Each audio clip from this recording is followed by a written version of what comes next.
여러분, 상상해 보셨나요?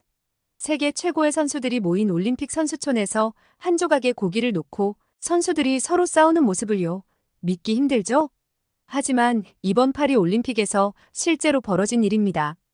특히 한국의 비밀 무기, 도시락 외교가 어떻게 이 혼란 속에서 빛을 발했는지, 그리고 한 그릇의 라면이 어떻게 올림픽 정신을 되살렸는지 오늘의 사연 들어보겠습니다. 안녕하세요. 저는 캐나다에서 스포츠 매니저를 하고 있는 마리아라고 합니다. 어릴 때부터 저는 수영을 정말 좋아했어요. 매일 아침 일찍 일어나 훈련하는 게 즐거웠죠. 올림픽에서 금메달을 따는 게 제 꿈이었어요. 15살 때였어요. 캐나다 청소년 수영 선수권 대회를 앞두고 있었는데 그날 아침 훈련이 평생 잊지 못할 날이 될 줄은 몰랐죠. 평소처럼 저병 훈련을 하고 있었어요. 마지막 랩을 앞두고 있었는데 갑자기 오른쪽 어깨에 찌릿한 통증이 왔어요. 처음엔 대수롭지 않게 여겼지만 점점 통증이 심해졌어요. 결국 수영을 멈추고 풀 밖으로 나왔죠. 코치님은 즉시 저를 병원으로 데려갔어요. 의사 선생님의 진단은 너무 충격적이라 그날의 일을 끄집어내기가 굉장히 힘드네요. 의사 선생님은 제 병명이 회전근개 파열이라고 했어요. 어깨를 감싸고 있는 힘줄이 찢어진 거라고 하더라고요. 의사 선생님은 이 부상으로 더 이상 선수 생활을 하기 어렵다고 말씀하셨어요. 그 순간 제 꿈이 물거품이 되는 것 같았죠. 수술을 받고 재활을 시작했지만 예전처럼 수영할 수 없다는 게 너무 괴로웠어요. 하지만 수영장을 완전히 떠날 순 없었어요. 그래서 코치님을 도와 다른 선수들을 돕기 시작했죠. 그러다 보니 제가 선수들의 잠재력을 끌어내고 그들의 꿈을 함께 이뤄가는데 재능이 있다는 걸 알게 됐어요. 그때부터 스포츠 매니저라는 새로운 꿈이 생겼죠. 대학에서 스포츠 경영을 공부하고 지금은 수상 스포츠 전문 매니저로 일하고 있어요. 제가 관리하는 선수들이 메달을 따거나 기록을 경신할 때마다 마치 제가 직접 그 자리에 선 것처럼 기쁘고 뿌듯해요. 지금 생각해보면 그때의 부상이 제 인생의 전환점이 된 것 같아요. 물론 처음엔 정말 힘들었지만 그 경험 덕분에 더 넓은 세상을 볼 수 있게 됐죠. 이제는 한 사람의 꿈이 아닌 여러 선수들의 꿈을 함께 키워가는 제 모습에 만족해요. 비록 제가 직접 물살을 가르지는 못하지만 제 마음은 여전히 이 바다와 함께 뛰고 있죠. 지금 저는 스포츠 매니저로 일하면서 정말 큰 보람을 느끼고 있어요. 선수들의 성장을 지켜보는 게 제게는 가장 큰 기쁨이죠. 각 선수의 잠재력을 발견하고 그들이 최고의 기량을 발휘할 수 있도록 돕는 과정이 너무나 흥미로워요. 선수들이 훈련에 땀 흘리는 모습, 시합에서 좋은 성과를 거두는 순간, 그리고 자신의 한계를 넘어서는 모습을 볼 때마다 가슴이 벅차올라요. 그들의 성공이 곧 제 성공이라고 느껴지거든요. 물론 힘든 순간도 있지만 선수들과 함께 그 어려움을 극복해 나가는 과정 자체가 저에겐 값진 경험이에요. 그리고 많은 선수들이 있더라도 유독 마음이 가는 선수가 있잖아요.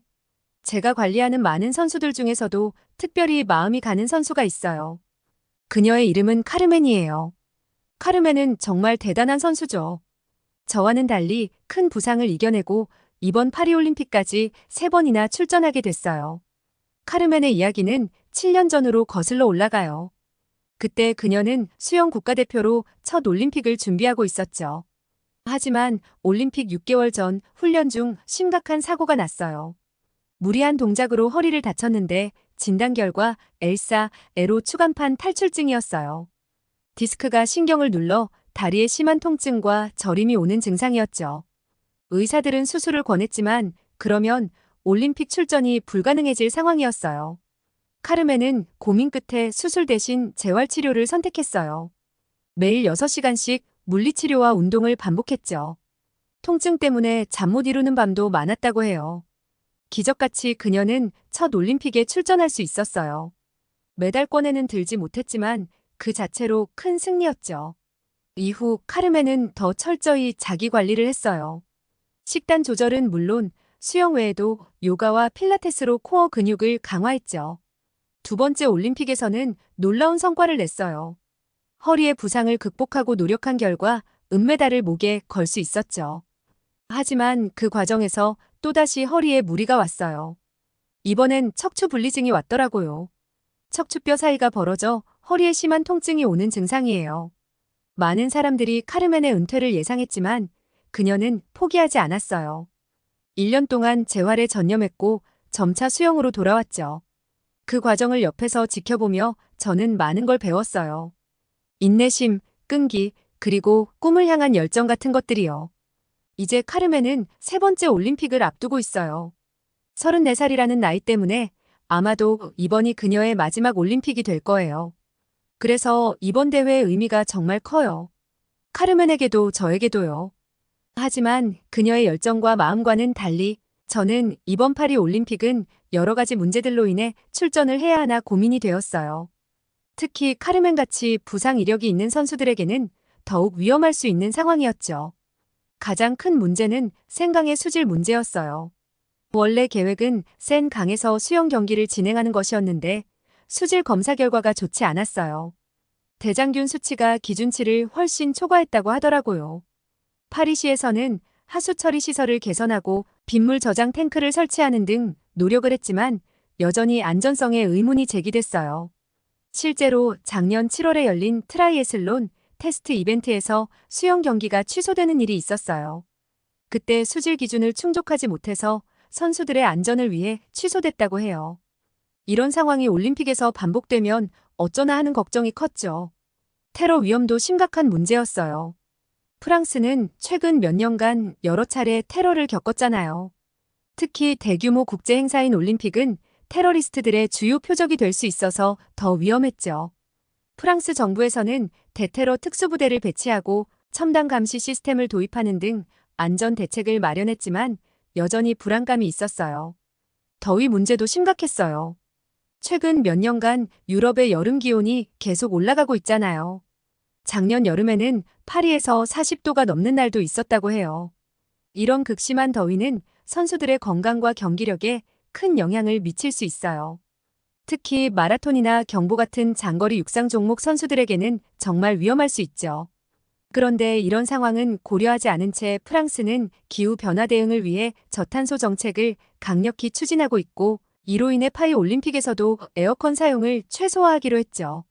설마 하는 마음으로 선수촌에 온 선수들은 진짜 에어컨이 없는 선수촌을 보고 너무 놀랐어요. 이는 환경 보호를 위한 노력이지만 극심한 더위 속에서 선수들과 관중들의 안전이 우려되는 상황이었죠. 올림픽 조직위에서는 도로에 차가운 물을 뿌리고 그늘막을 설치하는 등의 대책을 마련했지만 근본적인 해결책은 되지 못했어요. 일부에서는 경기 시간을 새벽이나 늦은 밤으로 옮기자는 의견도 나왔지만 그러면 또 다른 문제가 생길 수 있었죠. 교통 혼잡도 예상됐어요. 파리는 평소에도 교통이 복잡한데 올림픽 기간에는 더 심해질 거라고 했어요. 선수들이 경기장에 제 시간에 도착하지 못하면 어쩌나 하는 걱정도 있었죠. 이런 모든 문제들 때문에 카르멘의 건강이 걱정됐어요. 그녀는 이미 2번의 큰 부상을 겪었고 나이도 있는 편이라 컨디션 관리가 정말 중요하거든요.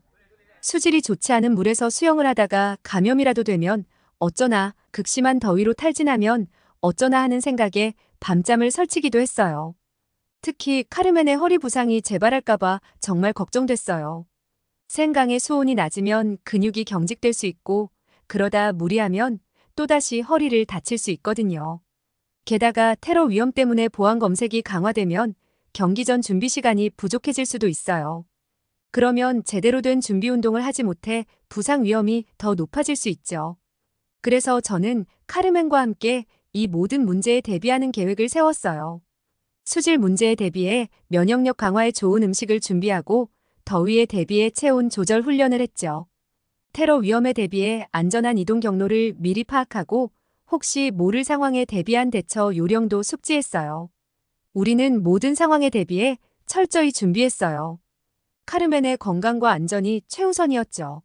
수질 문제에 대비해 특별한 수영복과 소독제를 준비했고 더위 대책으로 냉각 조끼와 체온 조절용 음료도 챙겼어요. 테러 위험에 대비한 안전 매뉴얼도 만들었죠. 응급 상황 시 연락망, 대피 경로 등을 꼼꼼히 정리했어요. 카르멘의 컨디션 관리를 위해 전문 물리치료사도 동행하기로 했고요. 이렇게 만반의 준비를 마치고 우리는 파리로 떠났어요. 걱정도 되지만 그동안의 노력이 빛을 발할 거란 기대감도 컸죠. 카르멘의 마지막 올림픽이 값진 경험이 되길 바라며 비행기에 올랐어요. 드디어 파리공항에 도착했고 우리는 선수단 숙소로 출발했죠. 버스에 올랐을 때 숨막히는 더위가 우리를 덮쳤어요. 에어컨 없는 버스 안은 그야말로 생지옥이었어요. 끓어오르는 용광로 속에 갇힌 듯한 느낌이었죠. 땀은 폭포수처럼 쏟아져 내렸고 옷은 금세 눅눅한 걸레가 되고 말았어요. 숨을 들이쉴 때마다 후끈한 공기가 폐를 태우는 듯했죠.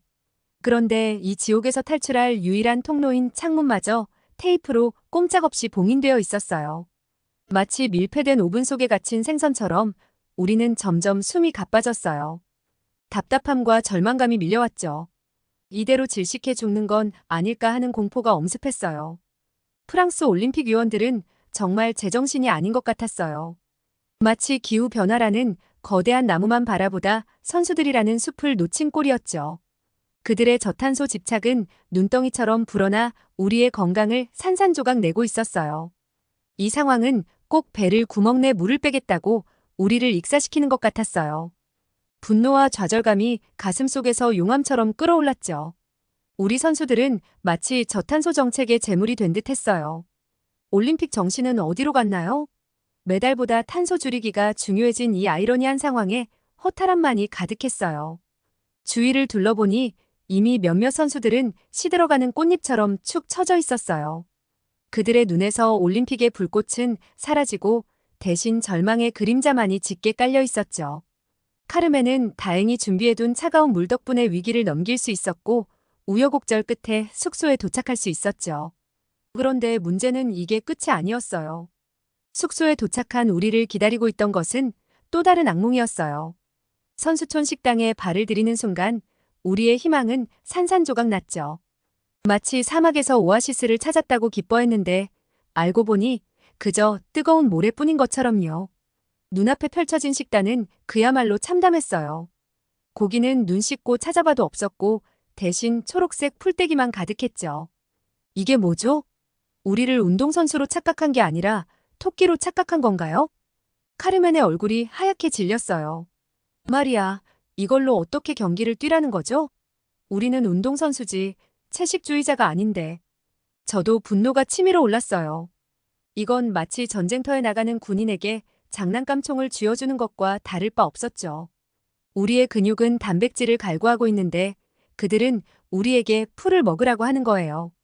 이건 말도 안 돼요. 제가 소리쳤어요.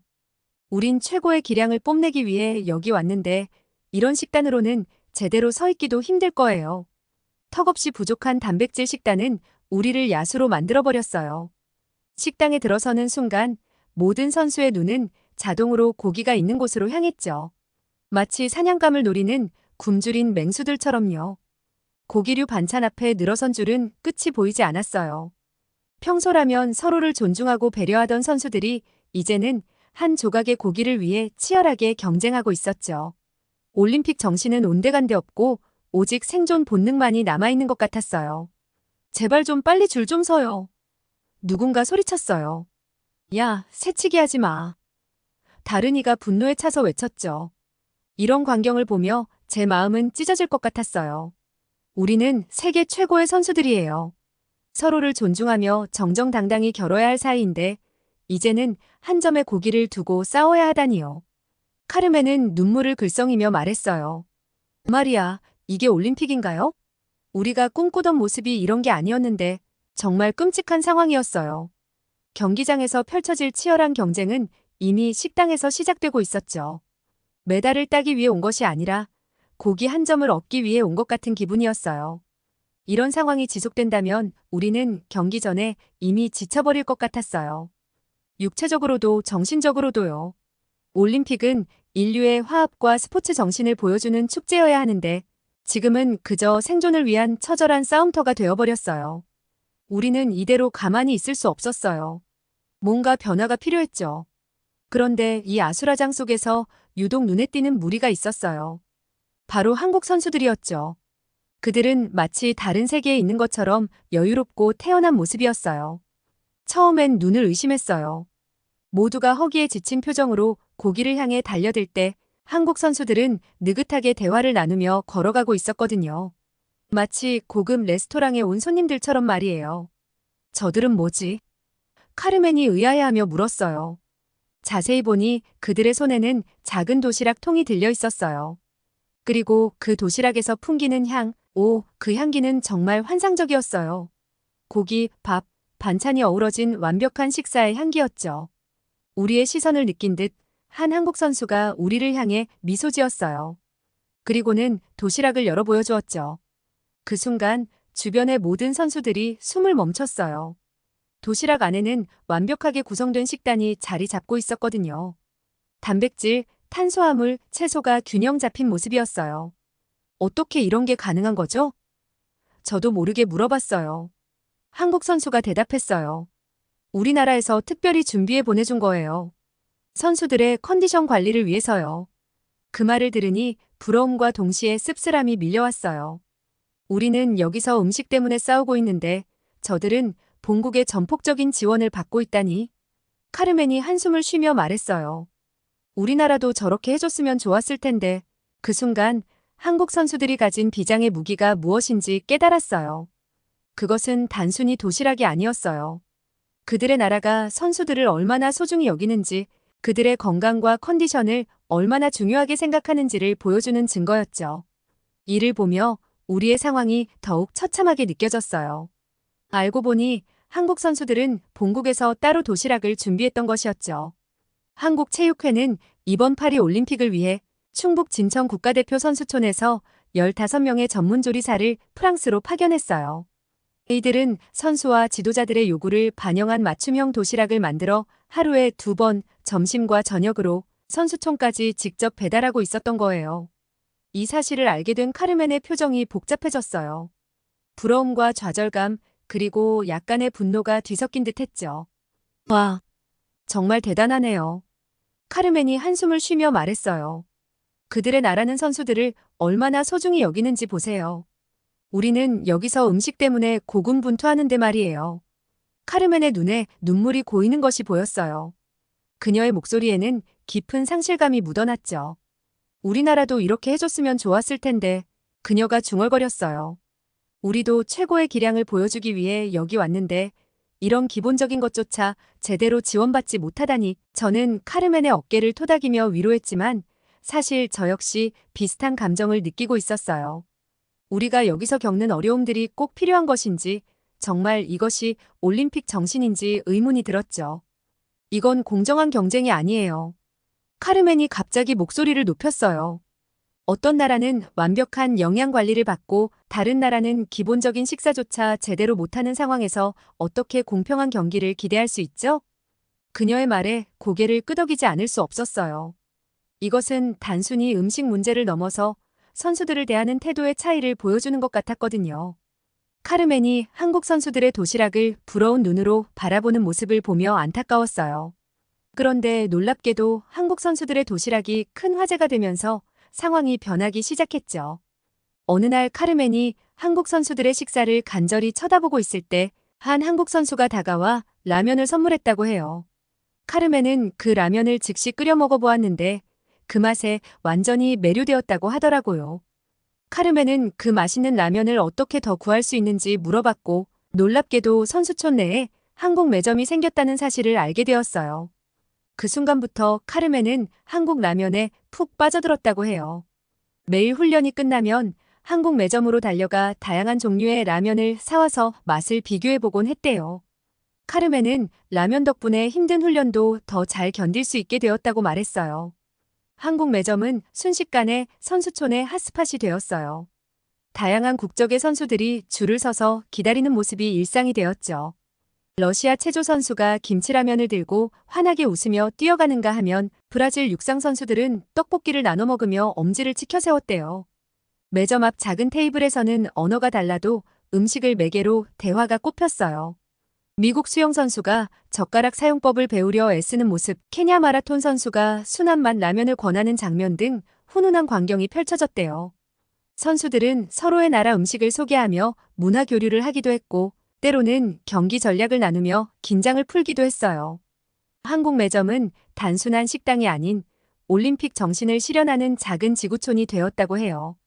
선수촌 내 대화의 중심에는 단연 한국 음식이 있었어요. 이미 한국 음식을 알고 있던 선수들은 한국 매점을 발견하고 믿을 수 없다는 표정을 지었죠. 그들은 고향에서 먹던 맛을 이곳에서 다시 만나게 되어 감격스러워했어요. 반면 처음으로 한국 음식을 접하는 선수들의 반응은 더욱 놀라웠어요. 라면의 중독성 있는 맛에 빠져 매일 새로운 맛을 시도하는 선수, 김치의 독특한 맛에 처음엔 놀랐다가 이제는 어딕션 되었다며 웃는 선수들로 가득했죠. 특히 비빔밥의 다양한 재료와 고추장의 조화, 떡볶이의 달콤 매콤한 맛에 많은 선수들이 감탄했대요. 심지어 일부 선수들은 경기 전 행운의 음식으로 한국 음식을 찾기 시작했다고 해요. 한국 음식은 단순히 맛있는 음식을 넘어 선수들에게 새로운 문화 경험과 즐거움을 선사하는 매개체가 되었어요. 선수촌에 작은 한국 문화의 물결이 일어난 셈이죠. 음식 문제로 깊은 걱정에 빠져 있었는데 한국 매점의 등장으로 그 무거운 짐을 조금은 내려놓을 수 있게 되어 정말 다행이었어요.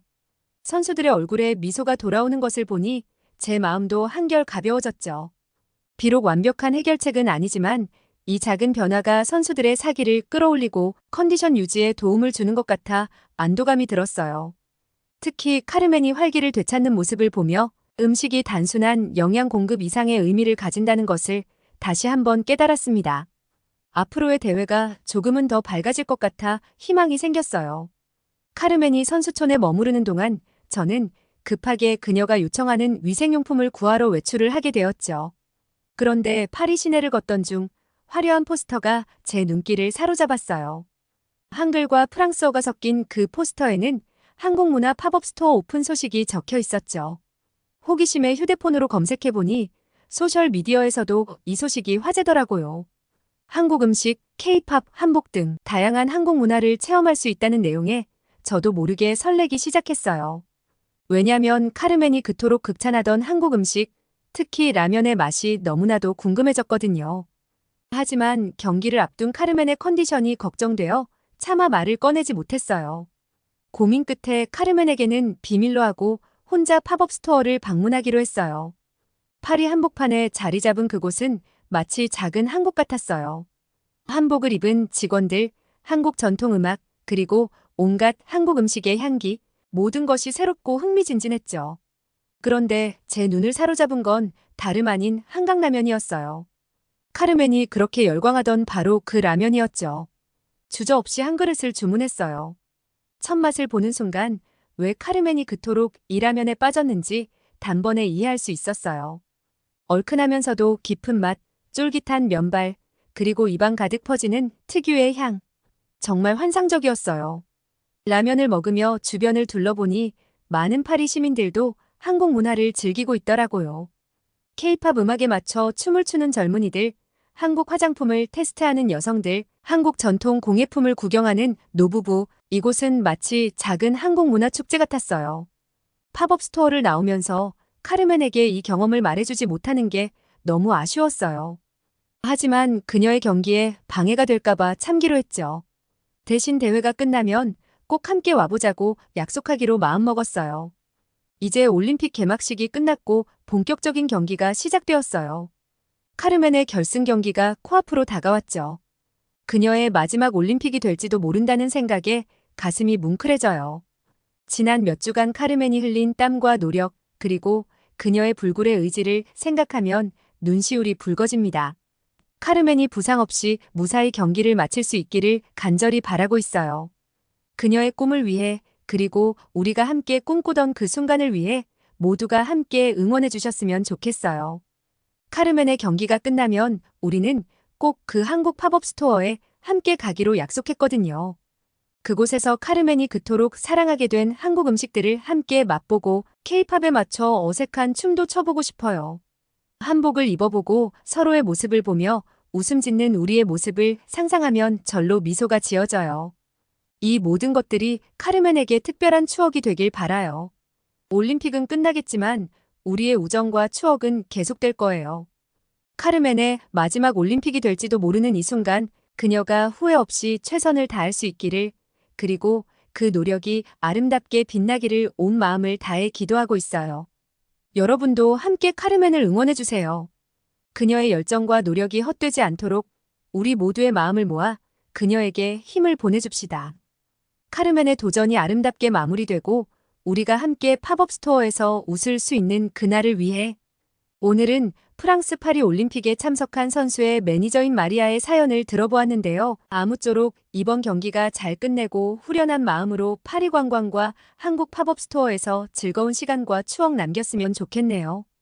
구독자 여러분들도 우리 태극 전사들과 사연자의 담당 선수를 응원해주세요. 뭐? 맨손으로 범인을 제압했다고? 미국 텍사스의 한 보안관이 SNS에 태권도복을 입은 한인 가족을 소개했습니다. 착한 사마리아인들이 범죄 피해자를 구하러 돌진했다는 게시글인데요. 이 게시글이 이슈가 되어 취재진들은 이 한인 가족을 소개하기 위해 태권도 시범이 한창인 체육관에 찾아갔습니다. 과연 그들에게는 어떤 사연이 있었던 걸까요? 오늘의 사연 시작하겠습니다. 안녕하세요. 저는 미국 텍사스에 살고 있는 에임이라고 합니다. 저에게는 남부럽지 않은 가정이 있고 눈에 넣어도 아프지 않은 아들이 하나 있습니다. 제 아들 제이는 임신하는 과정부터 힘들었어요. 왜냐면 결혼하고 몇 년 동안 아이가 생기지 않았기 때문이었어요. 그리고 남편은 난임병원에 가는 걸 초반에 꺼려해 시간이 더 지체됐던 것도 있었죠. 몇 달 동안 노력한 후 아이가 생기지 않아 우리 부부는 결국 난임병원을 갔고 여러 가지 검사 후 우린 난임 진단을 받았어요. 그때 얼마나 좌절했는지 몰라요. 하지만 포기할 수 없었어요. 인공수정과 시험관 시술 등 가능한 모든 방법을 시도해봤어요. 몇 번의 실패 끝에 드디어 제이가 찾아왔을 때의 기쁨은 말로 표현할 수 없었어요.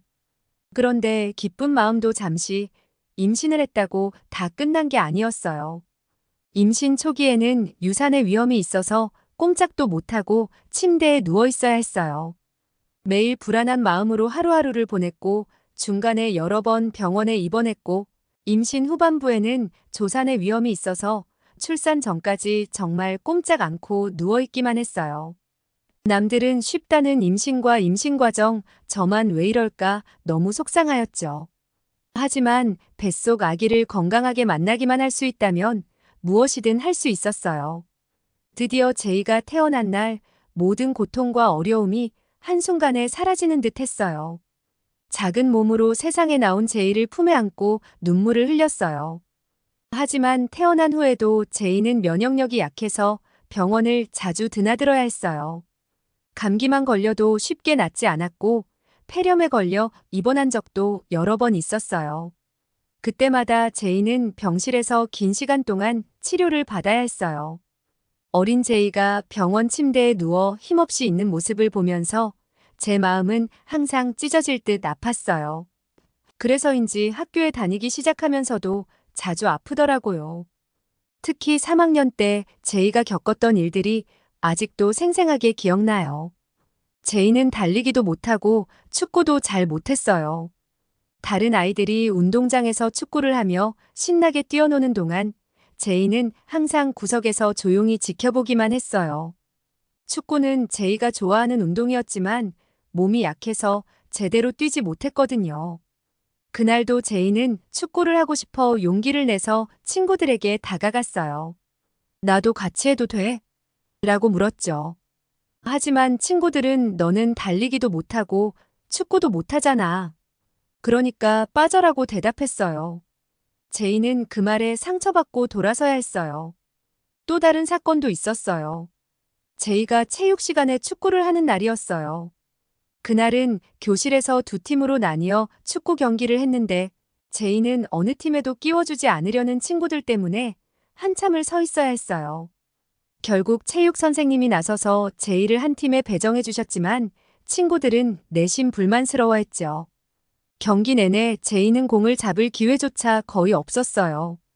공이 제이에게 오면 친구들은 저리 비켜 라며 공을 뺏어갔어요. 그날 제이는 집에 돌아와서 엄마 난 왜 이렇게 못난 걸까? 라며 울었어요. 가장 기억에 남는 사건은 한 번은 점심시간에 있었어요. 친구들이 운동장에서 축구를 하고 있을 때 제이는 멀리서 지켜보다가 용기를 내어 다시 한번 다가갔어요. 이번엔 친구들에게 내가 골키퍼 할게. 라고 말했지만 친구들은 너는 몸이 약해서 골도 못 막잖아. 그냥 우리끼리 할게라고 대답했어요. 제이는 그 말에 상처받고 혼자 벤치에 앉아 눈물을 흘렸어요. 그런 제이를 보며 너무 속상한 마음에 어떻게 도와줘야 할지 많은 고민을 했어요. 다른 아이들은 보통의 아이들처럼 운동도 곧잘하고 아프지도 않은데 임신부터 출산, 태어난 후에도 다른 아이들에 비해 잔병 치레가 많고 약하니 모든 것이 전부 제 탓만 같았어요. 그러던 어느 날 제이를 학교에 데려다 주는데 학교 건물 사이로 부드럽게 스며드는 아침 햇살이 운동장 위에 빛나고 있었어요.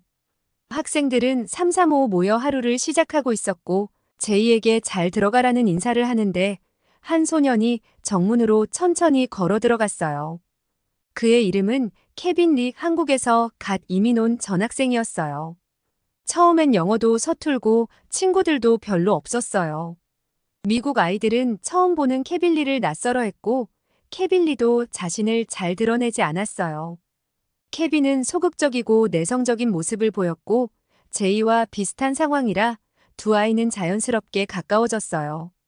그러던 어느 날 학교에서 열린 체육 행사 때 큰 사건이 있었어요. 그날은 태권도 특별시범 행사가 열리는 날이었어요. 아이들은 태권도라는 운동을 처음 접하는 것에 대해 기대 반, 궁금증 반으로 체육관에 모였죠. 시범을 보이기 위해 도복 차림의 사범님과 몇몇 제자들이 무대에 올랐어요. 그런데 그중 한 명이 익숙한 얼굴이었어요. 바로 케빈리였어요. 케빈리가 무대에 오르자 아이들은 술렁거리기 시작했어요. 케빈이 태권도를 한다고? 케빈이 저렇게 멋진 모습을 보인다고? 제이는 케빈리가 태권도를 한다는 사실을 처음 알게 됐어요. 그동안 소극적이고 내성적이던 케빈리의 새로운 모습에 제이도 놀라움을 감추지 못했어요. 시범이 시작되었어요. 케빈리는 차분한 모습으로 무대 중앙에 섰고 사범님의 지시에 따라 화려한 발차기와 품새를 선보였고 그의 동작은 날카롭고 정확했어요.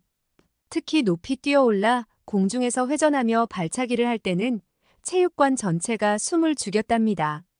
그 순간 케빈 리는 더 이상 소극적이고 내성적인 학생이 아니었어요. 그는 모든 아이들의 주목을 받는 주인공이었어요. 시범이 끝나자마자 체육관은 박수갈채로 가득 찼어요. 학생들은 입을 떡 벌리며 와 케빈. 정말 대단해. 저런 실력을 가지고 있다니 믿을 수 없어. 라며 놀라워했어요.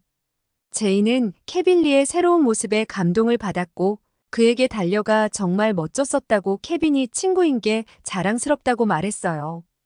케빈 리는 쑥스러워하면서도 뿌듯한 미소를 짓는데 너무 귀엽더라고요. 그 후로 케빈 리는 학교에서 더 많은 친구를 사귀게 되었고 학생들은 케빈 리에게 태권도에 대해 이것저것 물어보며 더 가까워졌어요. 제이도 케빈 리를 통해 태권도에 관심을 가지게 되었죠.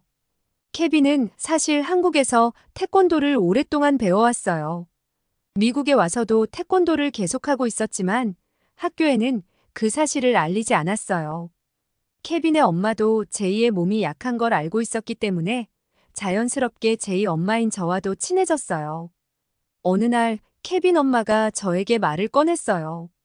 제이 엄마, 제이도 태권도를 배워보는 게 어떨까요? 케빈이 다니는 도장에서 같이 배우면 제이에게 큰 도움이 될 것 같아요.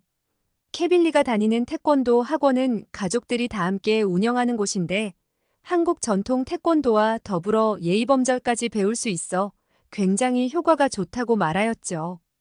케빈 엄마의 이야기를 듣고 처음엔 망설여졌어요.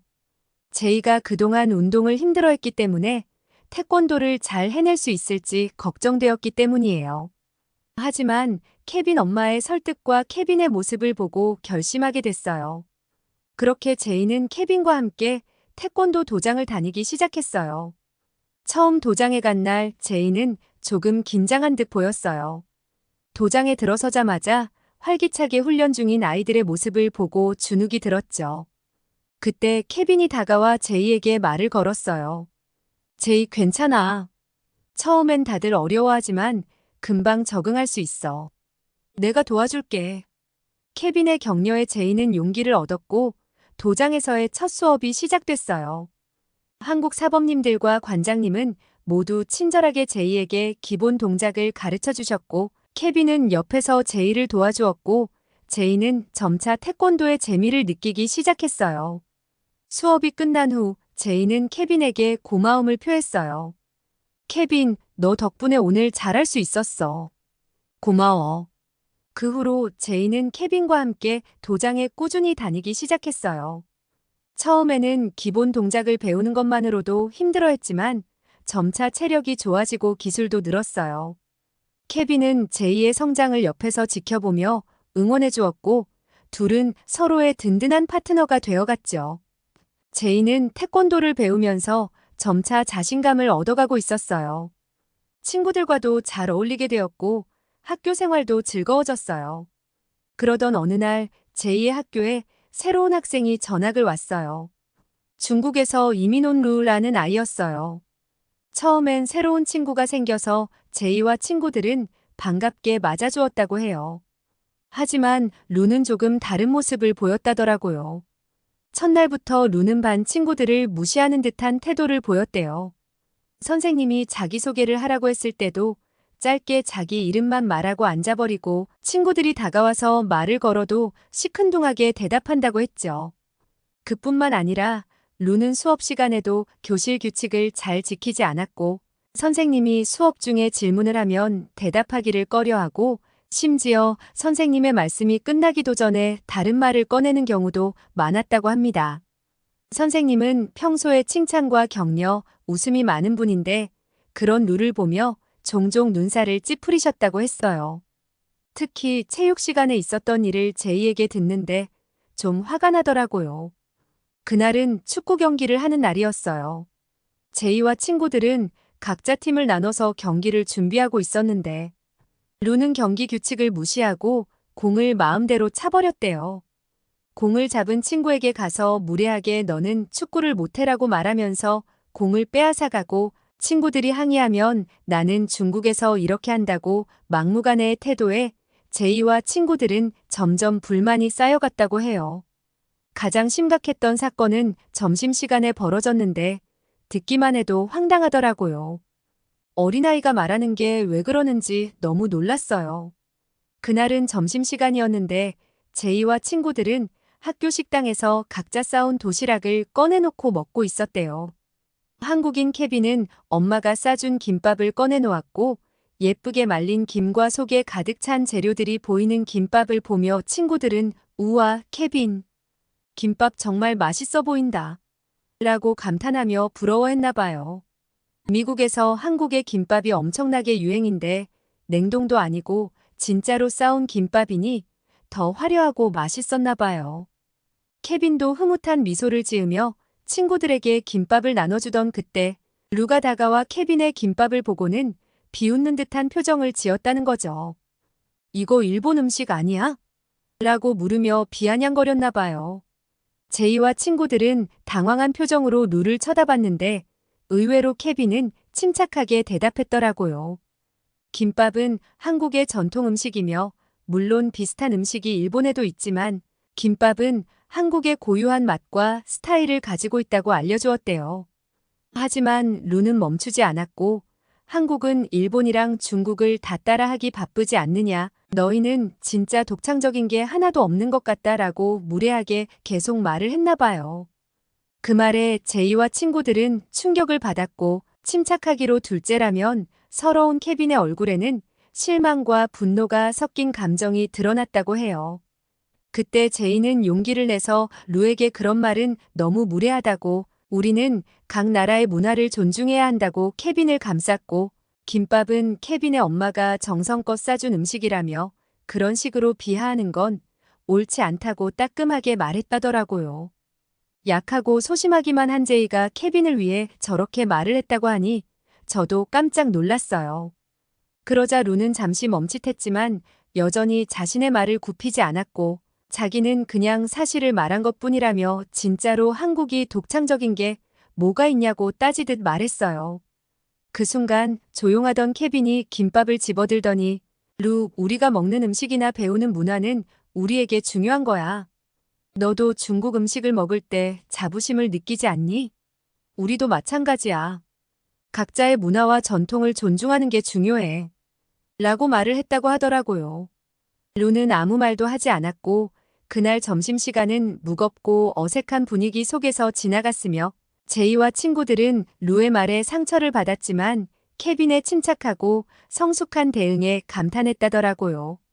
저도 어린아이들이라 이야기를 듣는데 몸싸움으로 번지진 않았을까 걱정했는데 의외로 케빈이 아주 성숙한 태도로 루를 다루더라고요. 그나저나 그날 제이는 케빈의 김밥을 맛을 보고 나서는 저한테 집에서 만들어 달라고 하는데 방법을 전혀 모르니 답답하더라고요. 그래서 염치불구하고 케빈의 엄마한테 김밥 만드는 방법을 알려줄 수 있냐 물었고 그녀는 너무 흔쾌히 바로 알겠다고 해주었죠. 제가 제이에게 이 소식을 알려주니 뛸 듯이 기뻐하며 자기도 이제 케빈이 매일 먹는 김밥 엄마가 싸주는 거냐고 한껏 기대에 차오르더라고요. 그런데 문제가 생기고 말았어요. 제이가 학교에서 이 이야기를 친구들에게 말했더니 케빈의 김밥에 반했던 친구들도 모두 그 김밥 만드는 걸 배우고 싶다고 하는 것이었죠. 그렇게 계획이 커지게 된 김밥 쿠킹 클래스는 동네에서 큰 관심을 받게 되었어요. 저는 케빈의 엄마에게 이 상황을 설명하며 많은 사람들이 김밥 만드는 법을 배우고 싶어 한다고 전했어요.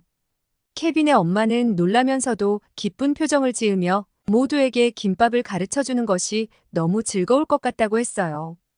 드디어 쿠킹 클래스 당일 우리 동네 커뮤니티 센터에는 많은 아이들과 그들의 엄마들이 모였어요. 케빈의 엄마는 다양한 재료들을 준비해왔고 테이블 위에는 김밥을 만들기 위한 도구들이 깔끔하게 놓여 있었어요. 모두들 두근거리는 마음으로 수업이 시작되기를 기다렸죠. 케빈의 엄마는 먼저 김밥의 기본 재료와 각 재료가 어떻게 준비되는지 설명해 주었어요. 이것은 김밥의 재료들이에요. 단무지, 시금치, 당근, 계란, 어묵 등 다양하게 넣을 수 있어요. 김밥의 맛은 재료들의 조화에 달려 있죠. 그녀는 친절하게 하나하나 설명하며 시연을 시작했어요. 아이들은 물론 엄마들도 흥미진진하게 그녀의 설명을 들었어요. 제이도 친구들과 함께 케빈의 엄마가 하는 것을 따라하며 김밥을 말기 시작했어요. 케빈의 엄마는 아이들이 직접 김밥을 만들어 볼 수 있도록 도와주었고 아이들은 자신이 만든 김밥을 보며 뿌듯해했어요. 클래스가 끝나갈 즈음 모든 아이들과 엄마들은 자신이 만든 김밥을 한 줄씩 가지고 서로 나누며 시식했어요. 모두들 자신의 김밥을 자랑하며 즐거운 시간을 보냈죠. 특히 제이는 자신이 만든 김밥을 먹으며 엄마, 내가 만든 김밥이 정말 맛있어요. 라고 말했어요. 클래스가 끝난 후 많은 엄마들이 케빈의 엄마에게 고마움을 표현했어요. 정말 감사해요. 아이들이 너무 좋아해요. 덕분에 집에서 자주 김밥을 만들어 볼 수 있을 것 같아요. 케빈의 엄마는 미소 지으며 저도 여러분과 함께 할 수 있어서 너무 즐거웠어요. 언제든지 궁금한 점이 있으면 물어보세요라고 대답했어요. 그날 이후 우리 동네에서는 김밥이 인기 있는 요리가 되었고 아이들은 학교 점심시간에 각자 만든 김밥을 자랑하며 더욱 친해졌어요.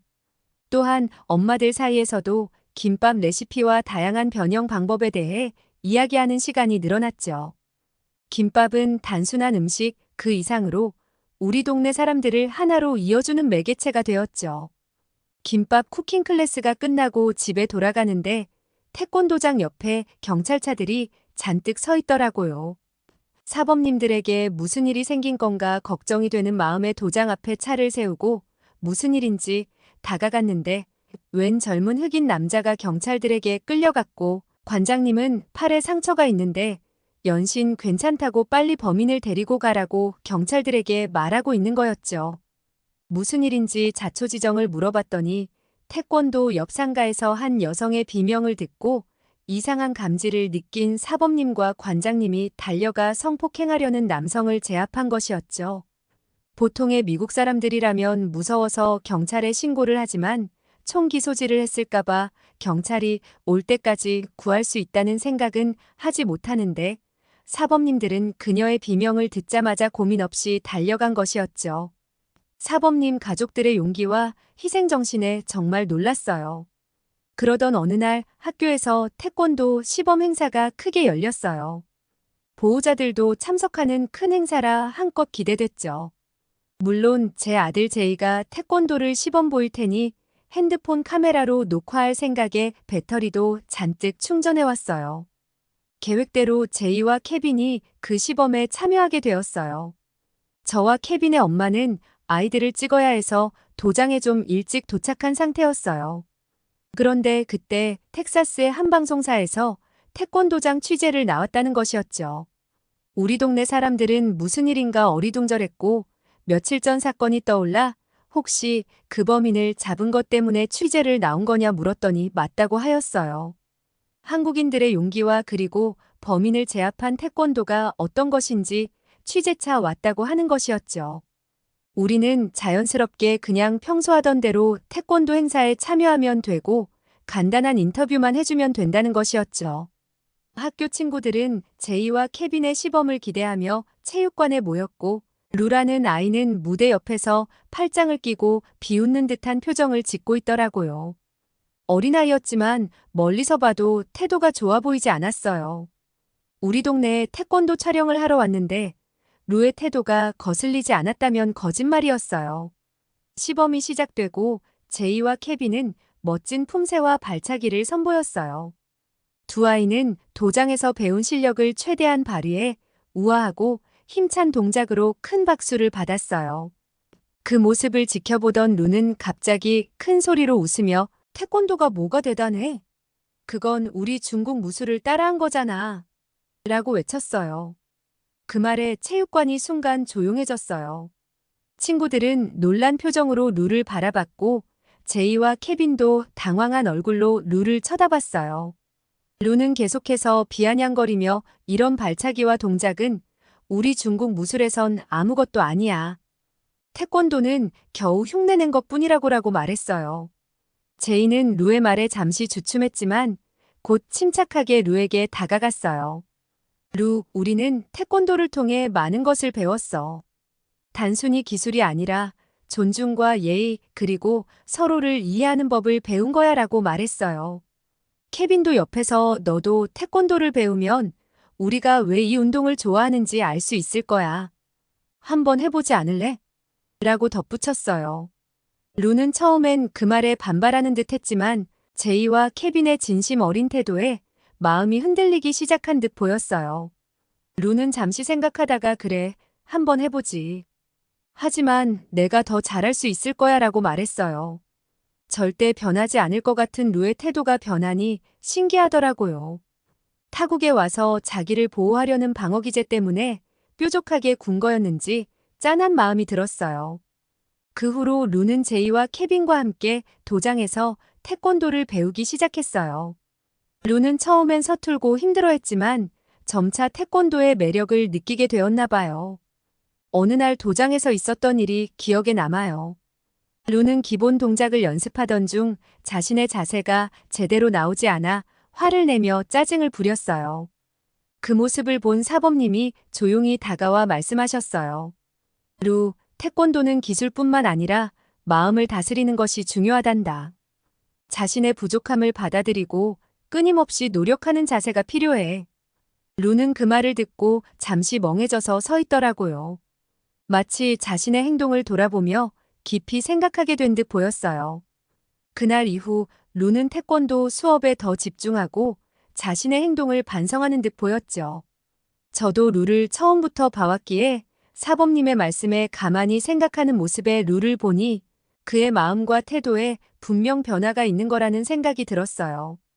그렇게 무사히 촬영이 끝났고 취재팀은 한국의 태권도는 자신을 보호하는 무술을 익히는 것뿐 아니라 마음까지 다스리는 훌륭한 스포츠라는 것을 오히려 루를 보고 깨달았다고 대단한 스포츠라고 높이 평가하며 돌아갔어요.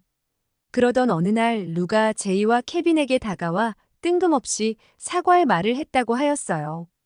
저는 놀라 제이에게 루가 무슨 말을 했냐 물었더니 여태까지 자기가 한 말과 행동 때문에 상처받았다면 정말 미안하다고 사과를 했다는 것이죠.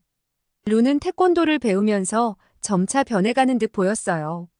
이제는 친구들에게 친절하게 대하고 선생님 말씀도 경청하는 모습을 보인다고 하였죠. 예전에는 불성실하고 비아냥거리는 태도로 알려져 있던 루였지만 태권도를 배우면서 그의 모습은 전혀 다른 방향으로 나아갔어요. 한 학기가 지나고 나서 공원에서 열린 태권도 시범 행사에는 많은 엄마들이 참석했어요. 루는 태권도 팀의 일원으로 참가하게 되었고 팀원들과 함께 매일의 연습에 열심히 임했어요. 그의 변화는 주변 사람들에게도 눈에 띄게 되었어요. 대회 당일 루는 자신의 팀원들과 함께 정교한 태권도 기술을 선보였어요. 그는 예전과는 다르게 자신감 넘치는 모습으로 경기장을 누볐고 특히 팀원들과의 협력도 빛냈어요. 경기는 치열하게 흘러갔지만 그의 팀은 최종적으로 우승을 차지했죠. 이 대회는 같은 학교 친구들과 선생님들에게 큰 충격을 주었어요. 예전에는 비아냥거리는 말투와 불성실한 태도로 유명했던 루가 태권도를 통해 자신을 다시 발견하고 변화해 나가는 모습을 보여줬기 때문이에요. 며칠 뒤 취재팀이 촬영한 영상이 방송에 나왔고 동네 사람들은 태권도 사범님 가족의 일화와 루의 행동 변화를 보고 깜짝 놀라 우리가 다니는 태권도 학원은 굉장히 유명세를 탔어요. 특히 남자 아이들의 엄마들 사이에서는 루의 성장과 태권도의 효과를 느껴보고자 하는 욕구가 커졌고 루의 엄마는 그의 변화를 가장 잘 알고 있었고 그녀의 이야기는 다른 엄마들에게도 큰 영향을 주었어요. 그날 이후 동네에서는 태권도 열풍이 불었고 케빈으로 인한 여러 사람의 변화와 마을의 긍정적인 모습이 주변 사람들에게 좋은 영향을 미쳤어요. 지금은 들어가고 싶어도 대기가 너무 많아 들어갈 수 없는 학원이 되었답니다. 물론 저희 아이도 사춘기가 올 때까지는 꼭 보낼 계획이에요. 제이와 케빈은 여전히 잘 지내고 있고 내년 여름에는 케빈의 엄마와 아이들을 데리고 한국 여행을 갈 계획이에요. 내년이면 아이들이 12살쯤 되는데 그 나이대 아이들이 갈 만한 곳 추천해 주시면 너무 좋을 것 같아요. 오늘은 미국에서 온 제이 엄마의 사연을 들어보았는데요. 미국에까지 퍼진 우리의 태권도가 한 마을을 긍정적으로 바꾸고 있다니 가슴이 벅차오릅니다. 오늘의 사연이 마음에 들었다면 구독과 좋아요 눌러주세요. 이상 감동 카페인이었습니다.